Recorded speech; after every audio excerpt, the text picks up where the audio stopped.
Hi. ഇന്നൊരു patient പറഞ്ഞു ഒരു എണ്ണ, ഒരു ആയുർവേദ ഹെയർ ഓയിൽ വാങ്ങി. അതെൻ്റെ ഫ്രണ്ടിന് നല്ല മാറ്റം ഉണ്ടായിരുന്നു. പക്ഷെ ഞാനത് വാങ്ങി ഉപയോഗിച്ചു, അവൾ വാങ്ങിയത് കണ്ടിട്ട്. പക്ഷെ എനിക്കൊരു മാറ്റവും ഉണ്ടായില്ല എന്നുള്ളൊരു കാര്യം. അപ്പോൾ ഇപ്പോൾ ഒരു പ്രൊഡക്റ്റ് അത് എന്ത് തന്നെ ആവട്ടെ, അതിലിപ്പോൾ നാച്ചുറൽ എന്നോ അല്ലെ ആയുർവേദിക് എന്നൊക്കെ ഉണ്ടെങ്കിൽ അതിനർത്ഥം ഒരിക്കലും അത് 100% സേഫ് ആണ് എന്നുള്ളത് അല്ല. അപ്പോൾ ഇപ്പോൾ ആയുർവേദ ഹെയർ ഓയിലിൻ്റെ കാര്യം എടുക്കുകയാണെങ്കിൽ ചിലത് ഭയങ്കര ഒരുപാട് ഫോർമുലേഷൻസ് ഉണ്ട്. അതിൽ ചിലതൊക്കെ നമുക്ക് തലയിൽ നല്ല തണുപ്പ് തരുന്നതായിരിക്കും. അപ്പോൾ നീരിറക്കം ഉള്ളവർക്കൊന്നും അത് പറ്റില്ല. ഒരു എക്സാമ്പിൾ പറയാണ്.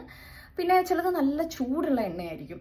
ചിലത് ചില പ്രത്യേക അസുഖങ്ങൾക്കുള്ള എണ്ണയായിരിക്കും. ഉദാഹരണത്തിന് ഇപ്പോൾ ഡാൻഡ്രഫ് ഉണ്ടെങ്കിൽ, താരനുണ്ടെങ്കിൽ.